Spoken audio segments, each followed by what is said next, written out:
Book 1, Chapter 18 of the Age of Innocence. By Edith Wharton. "What are you two plotting together, Aunt Medora?" Madame Olenska cried as she came into the room. She was dressed as if for a ball. Everything about her shimmered and glimmered softly, as if her dress had been woven out of candle beams, and she carried her head high, like a pretty woman challenging a roomful of rivals. "We were saying, my dear, that here was something beautiful to surprise you with," Mrs. Manson rejoined, rising to her feet and pointing archly to the flowers. Madame Olenska stopped short and looked at the bouquet. Her color did not change, but a sort of white radiance of anger ran over her like summer lightning. "Ah!" She exclaimed, in a shrill voice that the young man had never heard. "Who is ridiculous enough to send me a bouquet? Why a bouquet? And why tonight, of all nights? I am not going to a ball. I am not a girl engaged to be married. But some people are always ridiculous." She turned back to the door, opened it, and called out. "Nastasia!" The ubiquitous handmaiden promptly appeared, and Archer heard Madame Olenska say, in an Italian that she seemed to pronounce with intentional deliberateness, in order that he might follow it. "Here, throw this into the dustbin." And then, as Nastasia stared protestingly, "But no, it's not the fault of the poor flowers. Tell the boy to carry them to the house 3 doors away, the house of Mr. Winsett, the dark gentleman who dined here. His wife is ill. They may give her pleasure. The boy is out, you say? Then, my dear one, run yourself. Here, put my cloak over you and fly. I want the thing out of the house immediately. And as you live, don't say they come from me." She flung her velvet opera cloak over the maid's shoulders and turned back into the drawing-room, shutting the door sharply.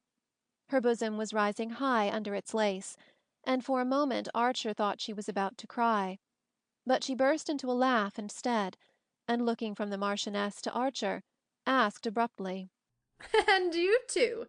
Have you made friends?" "It is for Mr. Archer to say, darling. He has waited patiently while you were dressing." "Yes, I gave you time enough. My hair wouldn't go," Madame Olenska said, raising her hand to the heaped-up curls of her chignon. "But that reminds me. I see Dr. Carver is gone, and you'll be late at the Blenkers'. Mr. Archer, will you put my aunt in the carriage?" She followed the Marchioness into the hall, saw her fitted into a miscellaneous heap of overshoes, shawls, and tippets, and called from the doorstep, "Mind, the carriage is to be back for me at 10. Then she returned to the drawing-room, where Archer, on re-entering it, found her standing by the mantelpiece, examining herself in the mirror. It was not usual in New York society for a lady to address her parlour-maid as "my dear one," and send her out on an errand wrapped in her own opera cloak, and Archer, through all his deeper feelings, tasted the pleasurable excitement of being in a world where action followed on emotion with such Olympian speed. Madame Olenska did not move when he came up behind her, and for a second their eyes met in the mirror. Then she turned, threw herself into her sofa-corner, and sighed out. "There's time for a cigarette." He handed her the box and lit a spill for her, and as the flame flashed up into her face, she glanced at him with laughing eyes and said, "What do you think of me in a temper?" Archer paused a moment, then he answered with sudden resolution. "It makes me understand what your aunt has been saying about you." "I knew she'd been talking about me. Well?" "She said you were used to all kinds of things, splendors and amusements and excitements that we could never hope to give you here." Madame Olenska smiled faintly into the circle of smoke about her lips. "Medora is incorrigibly romantic. It has made up to her for so many things." Archer hesitated again, and again took his risk. "Is your aunt's romanticism always consistent with accuracy?" "You mean, does she speak the truth?" Her niece considered. "Well, I'll tell you. In almost everything she says, there's something true and something untrue. But why do you ask? What has she been telling you?" He looked away into the fire, and then back at her shining presence. His heart tightened with the thought that this was their last evening by that fireside, and that in a moment the carriage would come to carry her away. She pretends that Count Olenski has asked her to persuade you to go back to him." Madame Olenska made no answer. She sat motionless, holding her cigarette in her half-lifted hand. The expression of her face had not changed, and Archer remembered that he had before noticed her apparent incapacity for surprise. You knew, then? He broke out. She was silent for so long that the ash dropped from her cigarette. She brushed it to the floor. She has hinted about a letter. Poor darling. Medora's hints. Is it at your husband's request that she has arrived here suddenly? Madame Olenska seemed to consider this question also. There again. One can't tell. She told me she had had a spiritual summons, whatever that is, from Dr. Carver. I'm afraid she's going to marry Dr. Carver. Poor Medora. There's always someone she wants to marry. But perhaps the people in Cuba just got tired of her. I think she was with them as a sort of paid companion. Really, I don't know why she came. But you do believe she has a letter from your husband? Again Madame Olenska brooded silently. Then she said, After all, it was to be expected. The young man rose and went to lean against the fireplace. A sudden restlessness possessed him, and he was tongue-tied by the sense that their minutes were numbered, and that at any moment he might hear the wheels of the returning carriage. You know that your aunt believes you will go back. Madame Olenska raised her head quickly. A deep blush rose to her face and spread over her neck and shoulders. She blushed seldom and painfully, as if it hurt her like a burn. Many cruel things have been believed of me, she said. Oh, Ellen, forgive me. I'm a fool and a brute. She smiled a little. You are horribly nervous. You have your own troubles. I know you think the Wellens are unreasonable about your marriage, and of course I agree with you. In Europe people don't understand our long American engagements. I suppose they are not as calm as we are. She pronounced the we with a faint emphasis that gave it an ironic sound. Archer felt the irony, but did not dare to take it up. After all, she had perhaps purposely deflected the conversation from her own affairs, and after the pain his last words had evidently caused her, he felt that all he could do was to follow her lead. But the sense of the waning hour made him desperate. He could not bear the thought that a barrier of words should drop between them again. Yes, he said abruptly. I went south to ask May to marry me after Easter. There's no reason why we shouldn't be married then. And May adores you. And yet you couldn't convince her? I thought her too intelligent to be the slave of such absurd superstitions. She is too intelligent. She's not their slave. Madame Olenska looked at him. Well, then, I don't understand. Archer reddened and hurried on with a rush. We had a frank talk, almost the first. She thinks my impatience a bad sign. Merciful heavens! A bad sign? She thinks it means that I can't trust myself to go on caring for her. She thinks, in short, I want to marry her at once to get away from someone that I care for more. Madame Olenska examined this curiously. But if she thinks that, why isn't she in a hurry too? Because she's not like that. She's so much nobler. She insists all the more on the long engagement to give me time. Time to give her up for the other woman? If I want to. Madame Olenska leaned toward the fire and gazed into it with fixed eyes. Down the quiet street Archer heard the approaching trot of her horses. That is noble, she said, with a slight break in her voice. Yes, but it's ridiculous. Ridiculous? Because you don't care for anyone else. Because I don't mean to marry anyone else. Ah. There was another long interval. At length she looked up at him and asked, This other woman, does she love you? Oh, there's no other woman. I mean, the person that May was thinking of was never. Then why, after all, are you in such haste? There's your carriage, said Archer. She half rose and looked about her with absent eyes. Her fan and gloves lay on the sofa beside her, and she picked them up mechanically. Yes, I suppose I must be going. You're going to Mrs. Struthers? Yes. She smiled and added, I must go where I am invited, or I should be too lonely. Why not come with me?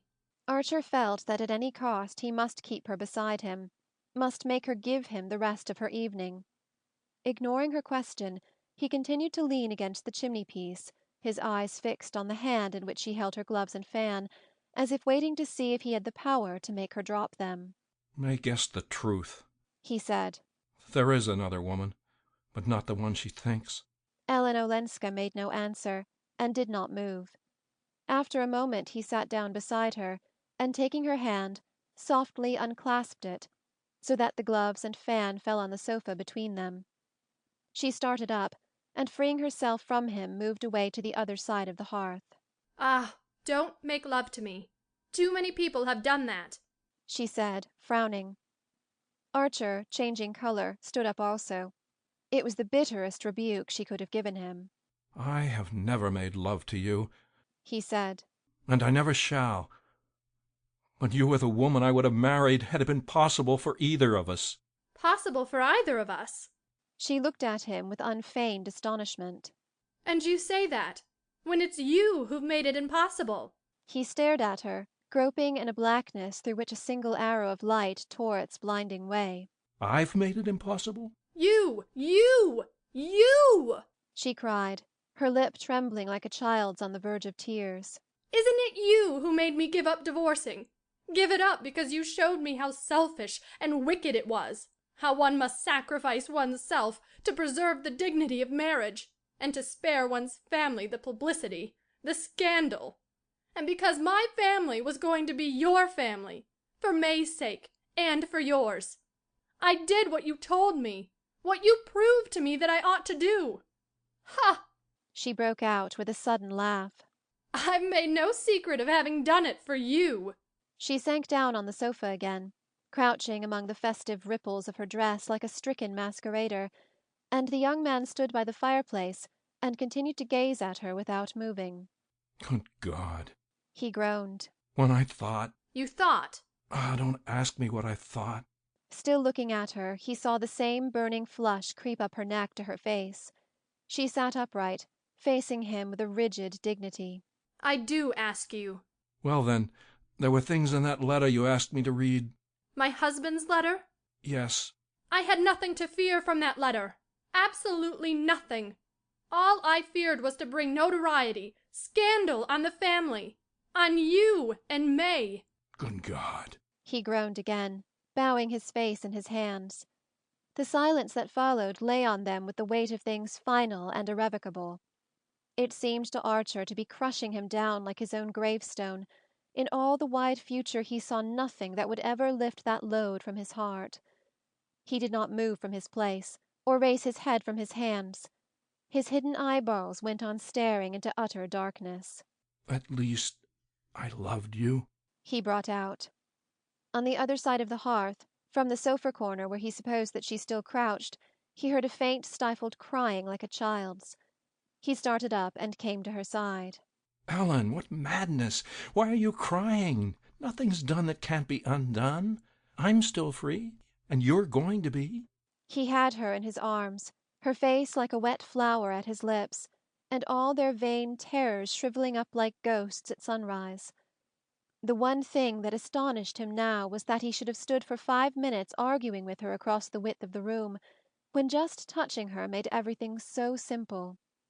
She gave him back all his kiss, but after a moment he felt her stiffening in his arms, and he put him aside and stood up. Ah, my poor Newland. I suppose this had to be, but it doesn't in the least alter things, she said, looking down at him in her turn from the hearth. It alters the whole of life for me. No, it mustn't. It can't. You're engaged to May Welland, and I'm married. He stood up too, flushed and resolute. Nonsense. It's too late for that sort of thing. We've no right to lie to other people or to ourselves. We won't talk of your marriage, but you see me marrying May after this? She stood silent, resting her thin elbows on the mantelpiece, her profile reflected in the glass behind her. One of the locks of her chignon had become loosened and hung on her neck. She looked haggard and almost old. I don't see you, she said at length, putting that question to May. Do you? He gave a reckless shrug. It's too late to do anything else. You say that because it's the easiest thing to say at this moment, not because it's true. In reality, it's too late to do anything but what we'd both decided on. I don't understand you. She forced a pitiful smile that pinched her face instead of smoothing it. You don't understand, because you haven't yet guessed how you've changed things for me. Oh, from the first, long before I knew all you'd done. all I'd done? Yes. I was perfectly unconscious at first that people here were shy of me, that they thought I was a dreadful sort of person. It seems they had even refused to meet me at dinner. I found that out afterward, and how you'd made your mother go with you to the van der Luydens, and how you'd insisted on announcing your engagement at the Beaufort ball, so that I might have two families to stand by me instead of one. At that he broke into a laugh. Just imagine, She said. how stupid and unobservant I was. I knew nothing of all of this till Granny blurted it out one day. New York simply meant peace and freedom to me. It was coming home. And I was so happy at being among my own people that everyone I met seemed kind and good and glad to see me. But from the very beginning, She continued. I felt there was no one as kind as you. No one who gave me reasons that I understood for doing what at first seemed so hard and unnecessary. The very good people didn't convince me. I felt they'd never been tempted. But you knew. You understood. You had felt the world outside tugging at one with all its golden hands. And yet you hated the things it asks of one. You hated happiness bought by disloyalty and cruelty and indifference. That was what I'd never known before. And it's better than anything I've known. She spoke in a low, even voice, without tears or visible agitation, and each word, as it dropped from her, fell into his breast like burning lead. He sat bowed over, his head between his hands, staring at the hearthrug and at the tip of the satin shoe that showed under her dress. Suddenly he knelt down and kissed the shoe. She bent over him, laying her hands on his shoulders and looking at him with eyes so deep that he remained motionless under her gaze. Ah, don't let us undo what you've done, She cried. I can't go back now to that other way of thinking. I can't love you unless I give you up. His arms were yearning up to her, but she drew away, and they remained facing each other, divided by the distance that her words had created. Then, abruptly, his anger overflowed. And Beaufort? Is he to replace me? As the words sprang out, he was prepared for an answering flare of anger, and he would have welcomed it as fuel for his own. But Madame Olenska only grew a shade paler, and stood with her arms hanging down before her, and her head slightly bent, as her way was when she pondered a question. He's waiting for you now at Mrs. Struthers. Why don't you go to him? Archer sneered. She turned to ring the bell. I shall not go out this evening. Tell the carriage to go and fetch the Signora Marchesa, She said when the maid came. After the door had closed again, Archer continued to look at her with bitter eyes. Why this sacrifice? Since you tell me that you're lonely, I've no right to keep you from your friends. She smiled a little under her wet lashes. I shan't be lonely now. I was lonely. I was afraid. But the emptiness and the darkness are gone. When I turn back into myself now, I'm like a child going at night into a room where there's always a light. Her tone and her look still enveloped her in a soft inaccessibility, and Archer groaned out again. I don't understand you. Yet you understand, May. He reddened under the retort, but kept his eyes on her. May is ready to give me up. What? 3 days after you've entreated her on your knees to hasten your marriage? She's refused. That gives me the right. Ah, you've taught me what an ugly word that is, She said. He turned away with a sense of utter weariness. He felt as though he had been struggling for hours up the face of a steep precipice, and now, just as he had fought his way to the top, his hold had given way, and he was pitching down headlong into darkness. If he could have gotten her in his arms again, he might have swept away her arguments, but she still held him at a distance by something inscrutably aloof in her look and attitude, and by his own odd sense of her sincerity. At length he began to plead again.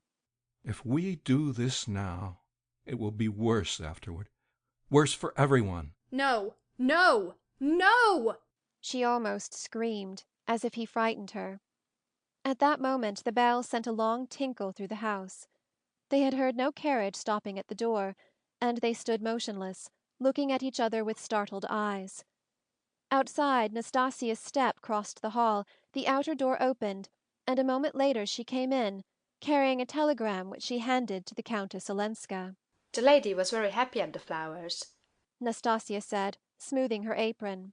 She thought it was her Signor Marito who had sent them, and she cried a little and said it was folly. Her mistress smiled and took the yellow envelope. She tore it open and carried it to the lamp. Then, when the door had closed again, she handed the telegram to Archer. It was dated from St. Augustine and addressed to the Countess Olenska. In it he read, Granny's telegram successful. Papa and Mamma agree marriage after Easter. Am telegraphing Newland. Am too happy for words and love you dearly. Your grateful May. Half an hour later, when Archer unlocked his own front door, he found a similar envelope on the hall table on top of his pile of notes and letters.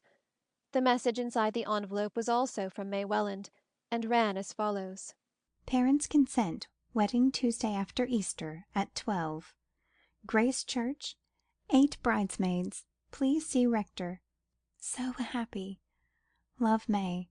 Archer crumpled up the yellow sheet as if the gesture could annihilate the news it contained. Then he pulled out a small pocket diary and turned over the pages with trembling fingers. But he did not find what he wanted, and cramming the telegram into his pocket, he mounted the stairs. A light was shining through the door of the little hall-room, which served Janey as a dressing-room and boudoir, and her brother rapped impatiently on the panel. The door opened, and his sister stood before him in her immemorial purple flannel dressing-gown, with her hair on pins. Her face looked pale and apprehensive. Newland, I hope there's no bad news in the telegram. I waited on purpose, in case... No item of his correspondence was safe from Janey. He took no notice of her question. Look here, what day is Easter this year? She looked shocked at such unchristian ignorance. Easter? Newland, why, of course it's the first week in April. Why? The first week? He turned again to the pages of his diary, calculating rapidly under his breath. The first week, did you say? He threw back his head with a long laugh. For mercy's sake, what's the matter? Nothing's the matter, except that I'm going to be married in a month. Janey fell upon his neck and pressed him to her purple flannel breast.